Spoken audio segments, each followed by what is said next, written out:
ಕೃಷ್ಣ, ವಾ ಆ ಲಗ್ನ ಪತ್ರಿಕೆಯಲ್ಲಿ ನಿಮ್ ತಾತನ ಹೆಸರಿದ್ಯಾ ನೋಡು. ಏನ ಕಿತ್ತೋದ್ ನನ್ ಮಗನ ಹೆಸರು? ಅಲ್ಲ. ಏನು ತಾತನಾಗೆಲ್ಲ ಅಂತಾರೇನೋ ಮರ್ಯಾದೆ ಇಲ್ದೆ. ನೀನು ಬಾಯಿ ಬಿಟ್ಟು ಹೇಳ್ದೆ ಏನ್ ಕನ್ಸ ಬೀಳ್ತದೆ ಅವನ ಹೆಸರು ಹೇಳು. ಗಂಡನ ಹೆಸರು ಹೇಳಿದ್ರೆ ಆಯುಷು ಕಮ್ಮಿ ಆಗುತ್ತಂತೆ. ಫಿಗರ್ ತರ ನುಲಿತಾವಳೆ. ಹೋಗ್ಲಿ ಬಿಡು, ಒಂದ್ ಅಕ್ಷರ ಹೇಳ್ತೀನಿ, ಕಂಡುಹಿಡಿತೀಯಾ? ಹೇಳು. ಸೂ. ಸೂ ಅಂದ್ರೆ ಸೂವರ. ಬಾಯಿ ಮೇಲೆ ಹಾಕ್ತೀನಿ ನೋಡು. ಮತ್ತೆ ಹೇಳಜಿ ಬೇಗ. ಹೋಗ್ಲಿ ಬಿಡು, ಇನ್ನೊಂದ್ ಅಕ್ಷರ ಹೇಳ್ತೀನಿ. ಚಂ. ಚಮ್ ಅಂದ್ರೆ ಚಮಚಾನ. ಬಾಳ ಅತಿ ಆಗೋಯ್ತು ನೋಡು. ಹೇಳಜಿ. ಅದ್ ಸರಿ, ನಾನೊಂದ್ ಹಾಡು ಹೇಳ್ತೀನಿ, ಕಂಡಿಡಿ.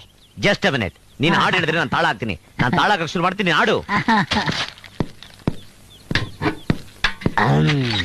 ಸೂರ್ಯನೋ ಬೆಳಗವನೆ, ಚಂದ್ರನೋ ಹೊಳೆಯವನೆ, ಇಬ್ಬರನ್ನು ಮೀರ್ಸೋನೆ ನನ್ನೋನು. ರಾಜರಿಗೆ ರಾಜನೇ ನನ್ನೋನು. ತಾನಿ ತಂದಾನೋ ತಂದಾನಿ ತಾನೋ,